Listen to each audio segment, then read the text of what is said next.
Hola, ¿qué tal? Bienvenidos a La Voz de Julio. Gracias, muchas gracias por acompañarme en este nuevo análisis y un video, creo yo, que no debe perderse por el valor del doctor Gatell de enfrentar a un periodista directamente, sin rodeos.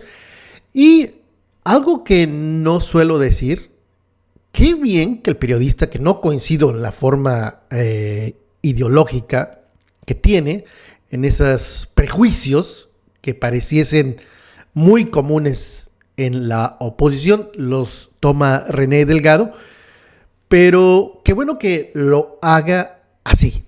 En otros países esto es muy normal, no de ahorita, de toda la vida. Lo que pasa en México es un fenómeno muy nuevo. Ya sin el chayote, los periodistas se sienten libres y no temen enfrentarse a un funcionario público, lo cual es saludable. Pero en México esto es muy, pero muy nuevo. Y la respuesta del doctor López-Gatell es imperdible. Y aquí ustedes me van a decir si me equivoco o no, pero creo que López-Gatell no debe llegar al gobierno de la Ciudad de México. Y les doy las razones al final de este video.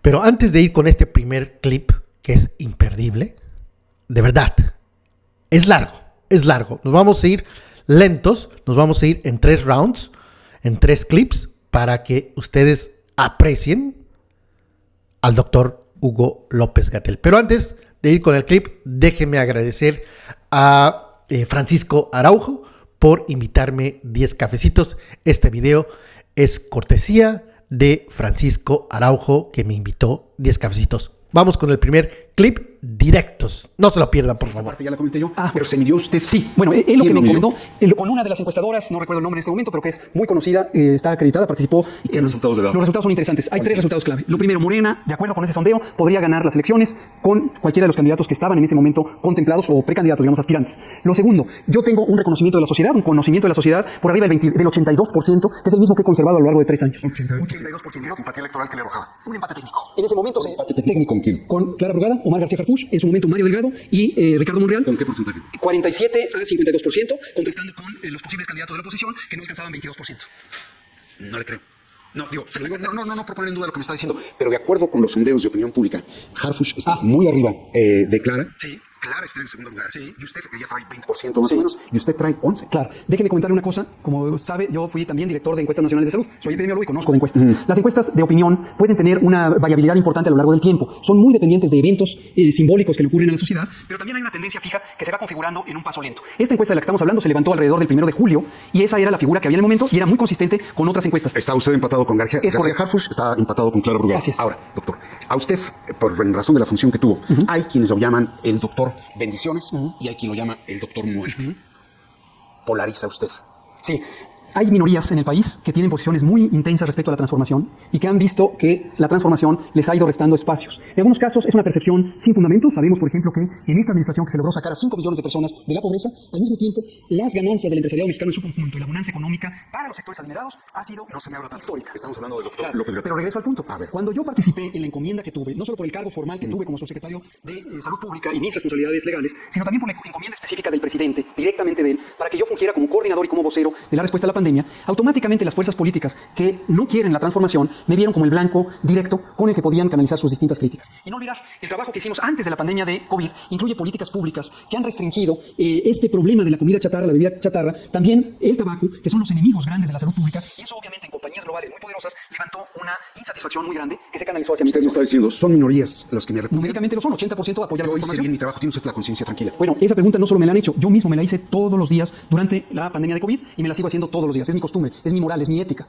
La reflexión que tenemos es que esto está reconocido por los organismos internacionales de salud. La respuesta ante el COVID que se dio en todas las naciones es muy semejante. Las medidas de salud pública que en su momento había antes de tener vacunas fueron muy semejantes. El confinamiento, las medidas de promoción de la salud, el acceso oportuno a los servicios de salud, etcétera. Con particularidades, en México sostuvimos, y yo sostengo hasta la fecha, que las medidas de prevención no se pueden imponer autoritariamente. Y eso fue parte de la narrativa que estos grupos que tienen intensas antipatías hacia la transformación exigían una actitud autoritaria, como la que se dio en muchas naciones, incluidas las europeas. ¿Reconoce usted algún error de su parte? Bueno, hemos hecho balances veces, múltiples veces, tenemos un documento escrito, déjenme decirle para pronta referencia de la audiencia, tenemos un documento que publicamos desde junio de este año, que es precisamente el balance de la respuesta COVID y la proyección de cómo México debe prepararse para futuras epidemias. Pero el error, ¿dónde está? Hay situaciones que tienen que ver con la participación de actores sociales importantes. Los medios son uno de ellos. Los medios corporativos, no le quiero acusar a usted ni a este medio porque no me consta que esa haya sido la participación, se sentaron en el acto irresponsable de confundir a la audiencia, confundir a el pueblo respecto a las medidas de prevención. Permítame, porque lo voy a relacionar con eso. Hay una televisora aquí a pocas cuadras que incluso, y todo el mundo se acordará, llamó a desobedecer las instrucciones del gobierno. Imagínense la irresponsabilidad que eso significa y las consecuencias que tuvo en los miles de personas que murieron, que hoy ese discurso de odio, ese discurso simplista, me quiere atribuir a mí.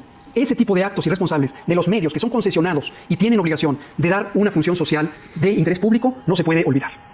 Pero entonces, es que es curioso. Yo le pregunto que si usted reconoce algún error. Me dice usted que el error fue de algunos medios de No, yo lo que le estoy diciendo es lo que casi no se oye en este tipo de medios. Porque en ¿Pero este se tipo de puede medios un error? hubo muchas cosas que fuimos reflexionando. Mencione tres. Le puedo mencionar, por ejemplo, hay comunidades de la academia que no las involucramos tempranamente y que se sintieron desplazadas, ofendidas, incluso a nivel personal, por no ser tomadas en cuenta tempranamente. Y esto llevó a una separación del discurso, la perspectiva, que hizo que esas comunidades de académicas y académicos muy vigorosos, intelectualmente hablando, empezaran a hacerle el juego a estas narrativas políticas. Otro importante, en los distintos foros que tiene el Estado, incluyendo las cámaras del legislativo, no pudimos entrar a un debate racional, un debate sereno, que nos permitiera atender la realidad a partir de la evidencia científica. Pronto, por cierto, se polarizaron las cosas porque grupos políticos disfrazados de personas expertas empezaron también a sembrar esta campaña de odio y descrédito. Otra importante tiene que ver con cuando nosotros cuidamos las economías familiares, nunca quisimos que se descuidaran las economías empresariales y se creó una narrativa falsa.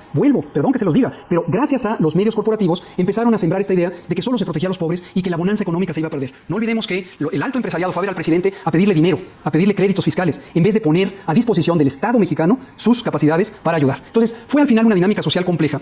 En todos los países se fue atendiendo conforme iba creciendo la evidencia y se tenían los recursos necesarios para solucionar el problema.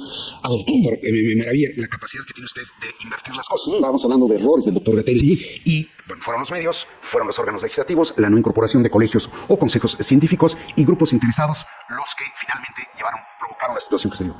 ¿Usted piensa contar con la simpatía electoral de los capitalinos para gobernarlos? La simpatía es un fenómeno que no se puede parar a la transformación. Y perdón que se lo diga, yo sé que en estos medios suelen querer no pensar en ello. La desigualdad social del país ha sido insultante, monstruosa. A ver, estamos hablando de escúcheme, doctor Gatell. por eso, si usted lo que quiere es reducirme solamente para que yo hable de mí y no hablemos de la realidad, es parte de ese fenómeno. Ustedes quieren desconocer la realidad social. Espero que no sea su caso, porque sería muy lamentable. En México se vivía una situación de crisis profunda en el momento en que llegó con abrumadora mayoría la elección del presidente López Obrador. ¿Por qué razón? Porque vivíamos en la corrupción, vivíamos en el descrédito del país, vivíamos en la violencia y vivíamos en la acumulación imparable de la riqueza. Tenemos un gobierno que, como lo dije y usted lo sabe bien, sacó de la pobreza a 5 millones de personas. Es un país que ha creado bonanza incluso para los grupos adinerados. Es un país que ha abierto oportunidades a personas que jamás lo tuvieron. No sorprende que hoy tengamos 80% de reconocimiento a la transformación, al presidente y en la ciudad a la doctora Claudia Sheinbaum. Este es el legado sobre el que yo trabajo. La oportunidad de trabajar con el presidente 3 años en el momento de crisis más grande que haya vivido el mundo entero, la pandemia de COVID-19, fenómeno que no se había replicado en 100 años, desde luego me permeó de un entendimiento amplio de todo el funcionamiento del gobierno y de lo que puede significar para el bienestar de las ciudadanas y ciudadanos. Entonces, eso es lo que estamos trayendo hoy. Usted me está planteando, ¿usted cree que tenga la simpatía? La simpatía la vemos en las calles. Estamos haciendo recorridos de terreno a pie, sin acarreados, sin dinero corporativo, sin manipulación. La gente se vuelca a agradecer, se quiere tomar fotos, es la expresión contemporánea de la simpatía y no se expresan gracias por lo que hicieron de cuidarnos durante la pandemia, gracias por los 220 millones de vacunas que se aplicaron en tiempo récord, gracias porque le llegó a los desposeídos. Incluso anotan qué hubiera sido de México si los gobiernos anteriores corruptos les hubiera tocado gestionar la pandemia. Entonces, yo la simpatía no es que me la imagine, es que la veo directamente. Ahora, esa simpatía raramente tiene acceso en los medios corporativos que no quieren ver al pueblo y no quieren ver la realidad. Entonces, se leen entre ustedes mismos. Ustedes se leen, se autoexplican y entonces Reforma le explica Fórmula y Fórmula le explica Televisa y Televisa a TV Azteca, porque son parte de un mismo circuito que ahí está, con gran poder económico, pero ya no tiene esta presencia en la simpatía popular. Perdón que se lo diga, René. ¿Se expresó usted con libertad? Sí, por supuesto. Sí, no lo interrumpí. Claro, yo le agradezco que me haya recibido en mi programa y que me permita decirle eso a su audiencia, que raras veces oye este planteamiento. Pero se expresó. No voy a repetir lo que ya escucharon del doctor Hugo López Gatell, pero déjeme rápidamente poner mi granito de arena a este análisis. Tal vez ya lo han hecho otros comunicadores, pero creo que nunca se ha visto que un periodista diga yo no creo en la encuesta. Y tiene derecho a no creer. Pero pregunto si el periodista ha hecho ese cuestionamiento a otro político, a otro funcionario. Decir, oye, Xochitl, yo no creo en tus encuestas. Oye, PAN, no creo en tus encuestas. Dudo. No puedo decir, nunca lo he hecho porque no tengo ese dato, pero creo que no se ha dado el caso. Pero el señor tiene la libertad de cuestionar lo que se le antoje. Ya, sin el chayo, estos medios se enfrentan al poder. Nos guste o no, con las razones que obviamente sabemos, el financiado, pero qué bueno que lo hagan así. Pero lo mejor es la respuesta de Hugo López-Gatell, porque muchos políticos, y de la izquierda muchos, huyen a confrontar a los medios, a los periodistas directamente. Tienen miedo. Hugo López-Gatell no tiene miedo. ¿Y qué le dice? Primer coscorronzote es que ustedes se leen, son lo mismo, es un circuito, es un grupito, no lo dijo así, pero en resumidas cuentas, que lo que dice, son un grupo pequeño que se leen. Reforma, Televisa, se contesta, es lo mismo, tienen todavía mucho poder, pero ya no tienen la misma influencia. Eso es fundamental para entender lo que está pasando en México, y qué bueno que el doctor Hugo López-Gatell lo diga de frente a un periodista y sin rodeos, sin titubeos. Excelente el doctor Hugo López-Gatell. Aún se pone mejor este segundo clip. Vamos adelante con el segundo clip, por favor. Pero se expresó con absoluta Yo libertad. espero que sí, pero si tiene otra pregunta, No, quiero que me responda la original. ¿Usted cree que resulta simpático al electorado de la ciudad? ¿Qué les dice a los familiares de las personas que fallecieron y que acusan negligencia por parte del Estado, donde la política la lleva a usted? ¿Qué les dice? Sí, usted se está refiriendo a una minoría del país No. que merece... René, lea números. Este es un medio en donde se leen números. La minoría del país que ha enarbolado este discurso en mucho estimulado, abusando de su dolor, porque perdieron personas queridas, abusando del estado de indefensión que nos causó a todo el mundo, a los 8,000 millones de habitantes del mundo, un agente minúsculo, un virus, pero que causó un daño impresionante en todo el mundo. Ese ha sido explotado sistemáticamente por estos medios. Ustedes no se ofendan, perdón, cuando el presidente les dice medios de manipulación masiva, pero la historia lo ha demostrado. Entonces, este fenómeno, déjenme decirle que científica y técnicamente la propia Organización Mundial de la Salud lo reconoció como un fenómeno que se llama infodemia. Espérame, doctor, yo estoy procurando darle espacio a su dicho, pero también yo le ruego que conteste las preguntas que se le hacen. Así es. ¿Qué le dice Lo que a le los digo es eso. familiares Mire. de las personas muertas a causa de la A pandemia mí me que gusta, advierten negligencia? ya le oí su pregunta y se la estoy respondiendo. Lo que le digo es lo que le estoy diciendo a usted, pero se lo puedo decir a esas personas, porque yo acostumbro dar la cara, yo acostumbro abrir los brazos, y aquí estoy. Yo vengo a estos medios corporativos porque no le tengo miedo a que me hagan preguntas capciosas, mañosas o preparadas. Me impresiona la consistencia de la narrativa en todos los medios corporativos en los que he ido. ¿Pero Me qué vuelven a les decir las frases que armaron al inicio de la pandemia. Lo que les digo es exactamente eso. El fenómeno que todo el mundo conoce y que mayoritariamente el pueblo de México sabe que existió. Una amenaza externa a la humanidad causada por una partícula biológica. Espero que usted tampoco sea de los que creen que fue fabricada en un laboratorio, como decía Donald Trump. Entonces, es un fenómeno natural. Va a seguir habiendo pandemias. Algunas serán tan agresivas como esta. Y este fenómeno afecta a toda la humanidad. Ahora, hay 3 lecciones técnicamente. A ver, espérame. ¿Me permite que le diga a la audiencia lo que me pidió decir? Pero es que lleva 2 minutos y no le dice nada. Le estoy diciendo esto. Le estoy diciendo que hubo 3 lecciones aprendidas que reconoce la comunidad científica mundial. La primera, la desigualdad social, la injusta distribución de la riqueza, Ya me habló de eso. causó la mayor determinación de que la gente le fuera mal o bien con el COVID. Y eso lo sabe la gente. Lo segundo, el estado de salud de la población mexicana. En primer lugar, en hipertensión, en diabetes, en obesidad, sobrepeso. Por muchos años, producto de la comida chatarra y la bebida chatarra, a la que le pusimos límites y por eso están tan enojados, y por eso nos atacan. Es una lección aprendida, técnicamente aprendida.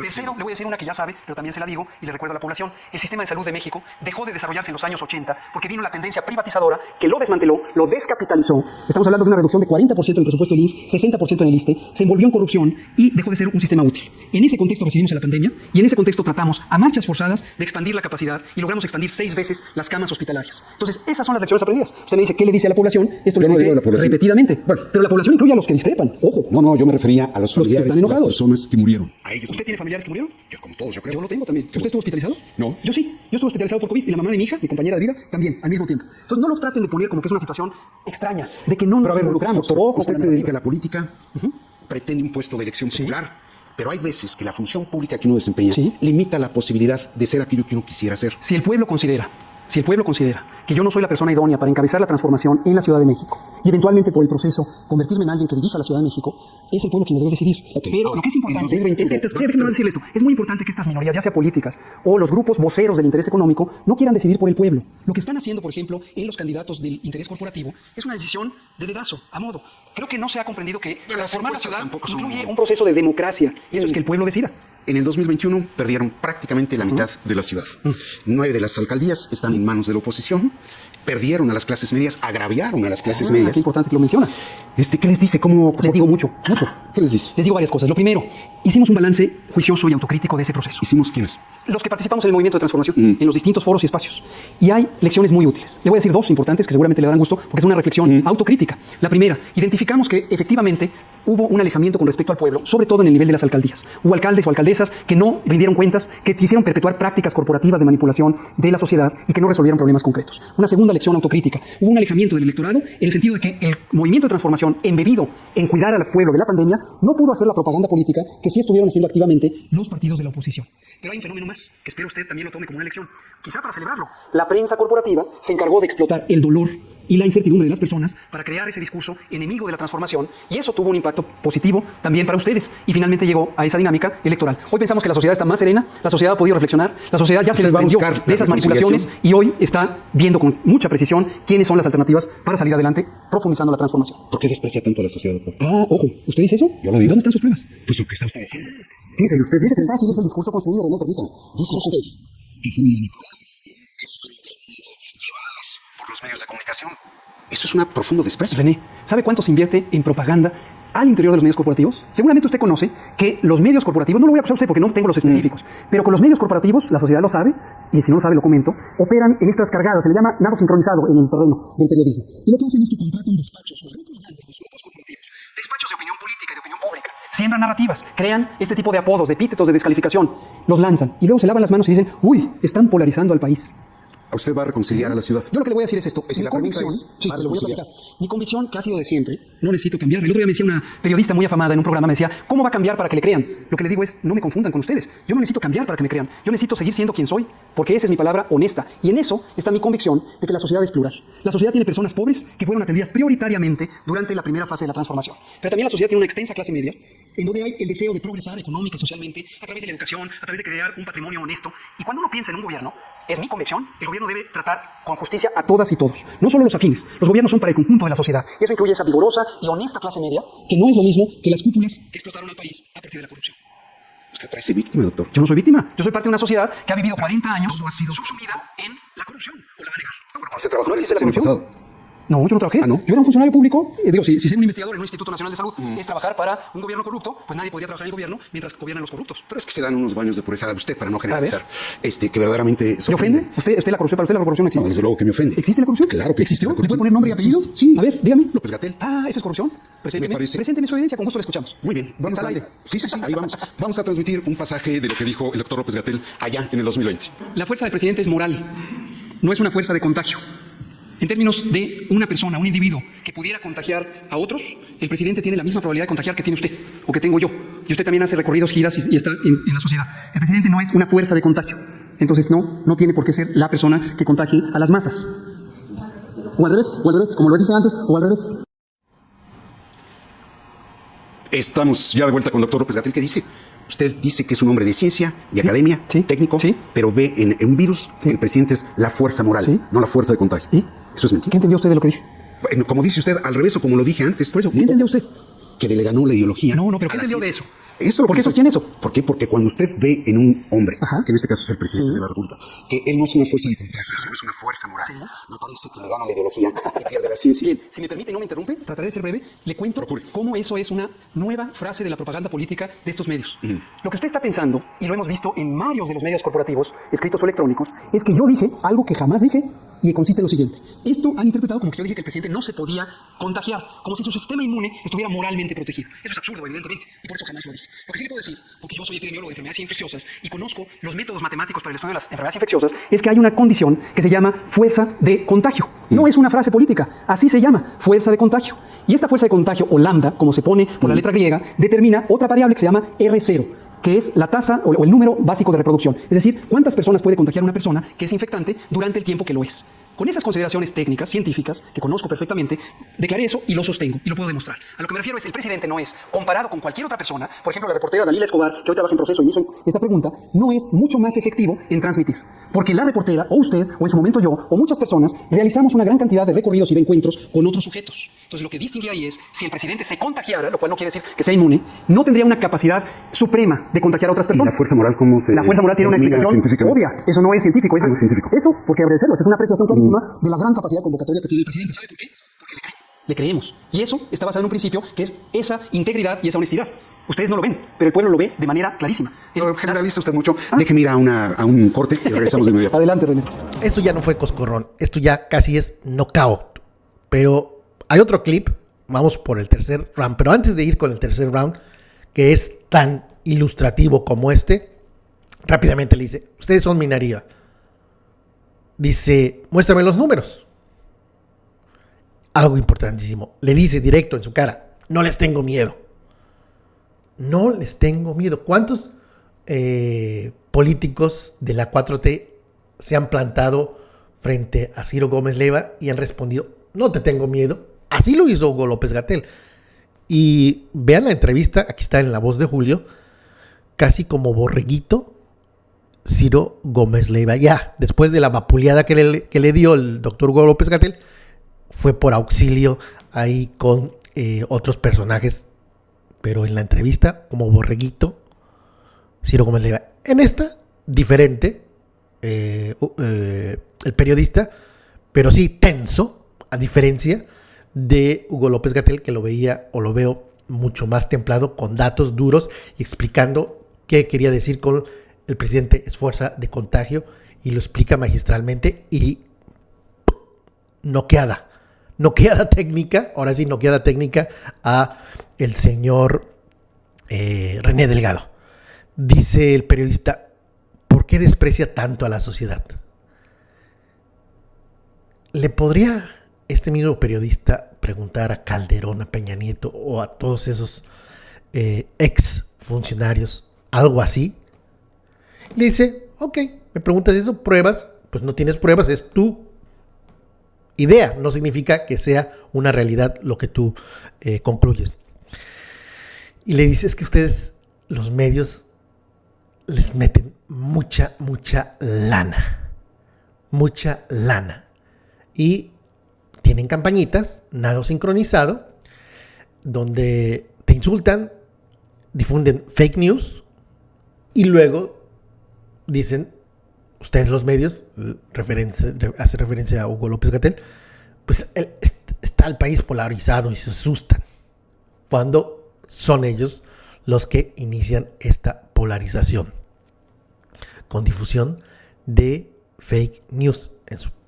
Así ustedes difunden noticias falsas, información falsa, como es el caso de la fuerza de contagio, donde explica ahí. Si alguien tiene duda, véanlo nuevamente. Vamos con este último tercer clip. Entiendo que es larguita la entrevista, pero es muy ilustrativa y, insisto, no se pierdan este último clip, que también está igual de interesante. Vámonos con el tercer y último clip. Capitalino. Vamos a la política, si le parece. ¿Cómo? ¿Por qué lo tentó la política? Se lo digo con respeto. A veces sí tengo la impresión de que se mareó en el poder. Es interesante. La política vista como poder individual no va con nosotros. Y aquí se generalizo. Quizá demasiado bondadosamente a quienes estamos involucrados en la transformación. Quizá no puedo generalizar, pero para este individuo que está viendo, Hugo López-Gatell, aquí no es un asunto de acumular poder o de tener protección a través del poder político, como también varios medios han querido suponer. Aquí lo que estamos viendo es una realidad social que todavía requiere transformarse, que todavía requiere mucho trabajo para desestructurar todos estos grupos de interés que siguen metidos, operando al interior del gobierno y desde fuera. Sí, pero habría tenido usted otros foros. Yo llegué a pensar, incluso por razones de protección política, que usted podría ser un diputado plurinominal del partido, del movimiento. Si eso fuera lo que me interesara, quizá hubiera sido más obvio que hiciera eso. El hecho de que no lo haya hecho, el hecho de que yo no me haya conducido por esa idea, justo demuestra que mi interés no es tener ni poder ni protección política para mí. Yo me pongo a servicio de la transformación y eso quiere decir que, siendo yo de origen médico, luego me formé en la salud pública, que es una ciencia social, no es una rama de la medicina ni es biología, es una ciencia social. Y luego tuve la circunstancia histórica de estar al frente de coordinar una respuesta gubernamental de todos los sectores ante la pandemia. ¿Le está usted diciendo que si no llega a ser candidato de Morena a la Ciudad de México, no buscaría otra posición política? Yo lo que le estoy diciendo es que en este momento, si pensáramos que no es mi caso, en dónde me voy a acomodar, no se entregaría uno genuinamente a la transformación. Yo no estoy pensando cuál es el plan B o el C o el W. Lo que estoy pensando es que en este momento me he puesto a disposición de la transformación, me he puesto al escrutinio público a través de la encuesta que ocurrirá al final de octubre, donde yo considero que Gatell es la respuesta a la encuesta, y en su momento el pueblo decidirá. Si la decisión me favorece para poder tener la oportunidad de servir en ese encargo, la haré con toda la convicción que hago todo en mi vida. Si no me favorece, yo buscaré cuál es el espacio más adecuado donde también pueda contribuir en la transformación. Pero buscará otro. Estaré en la transformación, sin duda. Y esto, cuando lo platiqué con el presidente, también eso me dijo. Hay quienes lo ven a usted como el precandidato o el aspirante, para no meternos en los enredos legales, que en realidad busca descargarle posibilidades al candidato fuerte, de acuerdo con las encuestas, Omar García Harfuch. Es muy interesante que me diga eso. Sí lo veo en las plumas corporativas de los medios corporativos, sí lo veo en los medios corporativos, pero lo que me parece más interesante, este discurso de vino Gatell, incluso algunos dicen sembrado por el presidente para bajar a Harfuch, al interior del lado estructural de Morena, me he topado la reacción al revés, hacia Clara Brugada. Y entonces lo que dicen es, ¿por qué vino Gatell a restarle a Clara Brugada? Yo no vengo a restarle a nadie, yo vengo a aportar a la transformación con mis características particulares. Soy una persona que tiene un pensamiento de izquierda de muchos años, ha sido mi práctica de vida. Soy una persona que a la vez vengo de la clase media, entiendo las realidades de la pluralidad cultural e ideológica de la clase media y vengo a aportar una visión de un progreso incluyente, donde caben todas y todos. También vengo a aportar una capacidad que la vida me ha puesto, que es la de generar consensos. Contrario a lo que usted piensa, de que polarizo toda mi vida, y esto es trazable, he trabajado para crear consensos a partir del diálogo. ¿Qué piensa del exsecretario de Seguridad? Yo le tengo respeto, me parece que fue un funcionario muy dedicado a su labor, que dio resultados, y me parece muy bien que él esté participando en este proceso. Lo mismo Clara Brugada, es una mujer que ha luchado por la justicia social, que ha hecho trabajo de terreno, y me parece una compañera excepcional. Mariana Boy no la conozco tanto, pero también creo que lo hace con muy buena intención. Lo importante ahorita es que estamos trabajando por la transformación, como hermanas y como hermanos. Las diferencias que tenemos, que sí las tenemos, si las presentamos con sinceridad al pueblo, y el pueblo determinará ¿Qué quién puede. diferencias tiene con García Harfuch? Bueno, supongo que en parte tiene que ver con las experiencias de vida y las experiencias profesionales. Él sin duda se ha dedicado a la seguridad pública, que es un tema muy importante, y él tiene una capacidad y una experiencia específicas en ello. Clara Brugada, por ejemplo, tiene un repertorio más amplio en su visión de políticas públicas en términos de los temas, pero lo ha aplicado a un territorio muy concreto que no necesariamente es transportable esa experiencia al resto de la Ciudad de México. Y yo vengo desde el gobierno federal, de haber trabajado 3 años con el presidente en la más grande crisis que el mundo viviera en 100 años, y eso me dio una visión panorámica que me sacó de la especificidad de salud y de la especificidad de una función técnica. Y entonces hoy puedo entender la política, el acto de gobierno, como un acto que requiere robustez, evidencia, rigor, pero que debe aplicarse con una visión social indispensable. Eso lo hace mejor que ellos dos. El pueblo le tocará decidir. Yo no me gustaría juzgar o compararme con ella o él, porque eso implicaría estarnos descalificando implícitamente. Yo me presento ante el pueblo, que el pueblo sabe quién soy, lo sabe en 82%, como lo muestran los números duros, y el pueblo en su momento tomará la decisión. Muy bien. Déjeme proyectar algo que dijo sobre su origen político, si le Con parece. mucho gusto. Es obvio que nosotros, el equipo que trabajamos en este proyecto de humanizar la ciudad, no venimos de la política tradicional, no venimos de haber hecho filas y disciplinas en un aparato partidario, lo que venimos es de la ciudadanía y venimos del trabajo de la transformación de manera directa en el gobierno federal con el presidente López Obrador. Y lo que queremos es traducir ese legado del presidente López Obrador a un espacio que fue apropiadamente conducido por la doctora Claudia Sheinbaum como jefa de gobierno, quien recuperó, y esto es muy importante desde otro punto de vista, la agenda progresista, la agenda transformadora que en su momento dejó el presidente López Obrador cuando terminó su encargo como jefe de gobierno de la Ciudad de México. Estamos ya de vuelta. Hay varias afirmaciones que hace que me generan varias preguntas. La primera, habla usted en plural. Sí. Dice, los que estamos en esto no venimos de la política tradicional. ¿Quiénes son ese nosotros? No me diga la cuarta transformación. Mencióname 2, 3 colaboradores que son sus lugartenientes para conocer. Sí, tenemos un grupo de trabajo que se ha ido configurando rápidamente. Mencióname 3 nombres, de acuerdo. Sí, no le voy a mencionar político fulano, político perengano, porque precisamente es de lo que estoy hablando. Quizá los nombres de pila y de apellido no significarían nada. Sí, es un conglomerado. Sí significan explicable. Sí significan, porque nos dan una idea próxima de quiénes integran ese equipo con el que usted pretende gobernar. A ninguno que yo le mencione, y se los puedo presentar en persona porque existen, No, tendrían una identidad que a usted le hiciera sentido. Porque usted está entendiendo el mensaje al revés. Lo que estamos diciendo, este es un proceso de una especie de candidatura ciudadana. No estamos ungidos por un aparato corporativo, ya sea corporativo empresarial o corporativo político, que me haya puesto ahí para cumplir una función. Aquí el proceso es distinto. Como lo he explicado, yo hice una reflexión con mis compañeras y compañeros, amigos personales de mucho tiempo. Pero supongo que ellos integran el equipo estratégico del doctor López Gatell. Hay mucha gente que yo tomo como ¿No me va a dar estrategia. ningún nombre? No, yo trabajo consultando a todo el mundo. Ok, luego dice usted que va por un proyecto que manejó apropiadamente La doctora Sheinbaum. Pero entonces dice que va a recuperar el legado del presidente, siendo que se manejó de manera apropiada. Sí. Pero usted no forma parte del equipo de la doctora Sheinbaum. No necesito formar parte de él.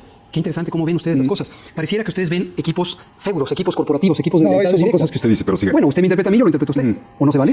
No, ¿Ustedes es son que- interpretables? No, lo que pasa es que esta es perdón. una entrevista. Está bien. Las preguntas están de este lado, las respuestas Claro, de claro. aquel Y otro. también la narrativa construida va de qué lado para este. Pero aquí hay alguien que les entiende, que qué sabe bien. a dónde va. Qué bien. Entonces, mire, nosotros, este equipo que es amplio, para hacer una idea de cómo funciona, en cuanto dimos a conocer esta aspiración de conducir la transformación en la Ciudad de México, empezamos a recibir literalmente andanadas de comunicaciones del ciudadano de a pie. Ayer que estuvimos haciendo otra ronda de recorridos territoriales, la simpatía se expresaba de a pie y nos decían, ¿en qué me sumo? Y nosotros hemos sumado a la gente a las distintas tareas de este acto de ¿Pero divulgación. a dónde va, perdón? A lo que voy es a lo siguiente. Usted me está diciendo que yo sostengo, y sí que lo sostengo, que la doctora Sheinbaum condujo bien la ciudad cuando fue jefa de gobierno. Pero al mismo tiempo está aparentemente considerando incompatible con que yo ponga como referencia el legado del presidente. ¿Entendí bien la pregunta? A ver, sí. ¿Lo considera incompatible? Siga. Yo no lo veo incompatible. Son parte de un mismo proyecto. Por y eso son dos dice grandes usted, líderes de dice este usted movimiento. que el presidente López Obrador, Claudia, rescató el proyecto. Sí lo digo. Que 12 años atrás. Sí lo digo. Así lo dice. Sí. Marcelo Ebrard no existe. Hicimos un análisis técnico, como solemos hacerlo, de todas las agendas. Y esto le va a gustar porque va a ver que lo que digo lo sostengo. Esto lo dije en otro medio hace una semana. Analizamos salud, educación, trabajo, vivienda, medio ambiente, agua, transporte, etcétera, etcétera. Las asignaturas de interés de la ciudadanía de la Ciudad de México. Y comparamos los periodos donde fue jefe de gobierno el hoy presidente López Obrador, donde fue jefe de gobierno Marcelo Ebrard, Miguel Mancera y finalmente Claudia Sheinbaum. En esta matriz analítica fuimos comparando sin juzgar, sin ningún sesgo o prejuicio, cómo se expresaron las políticas públicas. Y lo que vemos es que el signo característico del gobierno de López Obrador en la ciudad es muy parecido al que tiene hoy en el país. Es un signo orientado al beneficio de los más desposeídos y también a recuperar lo público, la capacidad de gestión de lo público. Sí, pero estamos hablando de Marcelo. A eso voy. Luego vemos un giro importante, en algunos casos prácticamente 180 grados. Le voy a poner el ejemplo más conocido por mí, que es salud. El presidente, cuando fue jefe de gobierno, impulsó la idea de un sistema público de salud universal y gratuito. Y se resistió a una de las políticas privatizadoras que fue el modelo del Seguro Popular. Al final de su gobierno fue acosado en términos de la solvencia financiera por el gobierno federal de Fox y no le quedó más remedio que incorporarse al modelo en forma acotada. En los siguientes 2 sexenios, me refiero a Ebrard y a Mancera, se le dio rienda suelta a ese modelo que favoreció más a las empresas que a las personas. ¿Qué piensa de Claudia Marcelo? Sheinbaum, déjenme más terminar la comparación transversal, Claudia Sheinbaum vuelve a retomar la idea de un sistema de salud público, universal y gratuito. Ahora, ¿qué piensa de Marcelo? Pienso que es un funcionario con alta capacidad, ahora ya no es funcionario, pero que es un político que tiene mucha experiencia. Privatizador. Él mismo lo ha expresado, no necesito yo describirlo a él. En una entrevista, por cierto, le preguntaron si hipotéticamente me incluiría a mí en un equipo de trabajo y él dijo, pensamos muy diferente. Yo coincido. Yo estoy por lo público, estoy por la justicia social y esas son mis convicciones. ¿Y él? Si a eso se refería él, pues entonces quizá él mismo está reconociendo que pensamos diferente. Si se refería a otra cosa, pues habría que preguntarle a qué se refería. ¿Usted no lo ve como un hombre de izquierda? Yo no lo juzgaría. No me toca a mí juzgar a un político con la trayectoria que tiene. El pueblo, insisto, el juez de siempre es el pueblo. Ahora que decía usted que de no ser el candidato, verá cómo se acomoda para seguir en la cuarta transformación. Nunca dije eso. ¿Ya ve cómo me está interpretando? perdón. Decíamos medios de manipulación. Lo que dije, si es un problema de memoria, perdón que se lo haga ver, se lo digo nuevamente. Lo que dije es, en este momento estoy enfocado a aspirar al cargo al encargo de coordinador de la transformación de la Ciudad de México. Si el pueblo no considera que soy la persona idónea, yo seguiré trabajando en la transformación. Eso no quiere decir acomodarme en un cargo. Cito entre comillas la frase que usted utilizó. Entonces, por favor, un poquito de rigor periodístico. Un poquito de memoria de su parte. Está grabado. Está grabado. Ojalá que no lo edite y lo censure. No, fíjese que aquí no se acostumbra a eso. gracias. Digo, a lo mejor en su medio sí, en este no. Yo no tengo medio. Bueno, si usted maneja otros datos. Pero, ¿se sumaría el equipo de García Harfuch si gana él? Yo me voy a sumar al equipo general de la transformación de acuerdo a cuáles son las necesidades que haya. Si es en el Pero gobierno hablan de federal, unidad, a ver, hablan escuche. de proyecto. Claro. Dicen que, dijo usted, espero no fallarme la memoria, como hermanas y hermanos. Lo digo y ¿Se lo suma sostengo. o no se suma? Yo me sumaré al proceso de transformación. Cuando usted me quiere poner, pero me parece legítima la pregunta, en un cargo que es muy distinto al encargo, y me quiere poner en una administración específica con un nombre y apellido de quien la coordine, lo que le digo es, no tengo elementos para tomar esa postura en este momento. Vamos a suponer que gana cualquiera de los compañeros que están en el proceso y nadie quiere invitarme. No pasa nada, yo no me voy a ofender. La transformación tiene múltiples frentes. La doctora Sheinbaum me dijo, para que lo conozca, cuando hablé con ella, porque también hablé con ella igual que con el presidente, ella lo que me dijo es, si ganas, si el pueblo te favorece, me dará gusto trabajar contigo porque te conozco desde hace mucho tiempo y te respeto y trabajaremos juntos. Si el pueblo no te favorece, siempre tendrás un lugar en la transformación. Y ambos reímos con simpatía, que nos conocemos hace más de 35 años, y lo que dijimos es, los espacios son múltiples. El presidente en la mañanera dijo que quienes participamos en estos procesos podríamos regresar a cerrar en la administración actual. Entonces, los espacios son múltiples, lo importante es que uno no los asuma como un privilegio personal, sino como una obligación moral, vuelvo a la fuerza moral, de contribuir por el bien social. Muy bien. Ahí parte de la entrevista, creo yo, lo más importante, lo que creo es rescatable, es amplio, tal vez cansado, algunos dirás, oye Julio, la haces muy larga, pero que es importantísimo porque no se da estos fenómenos, este tipo de entrevistas que se convierten en debates, muy poco en los medios tradicionales.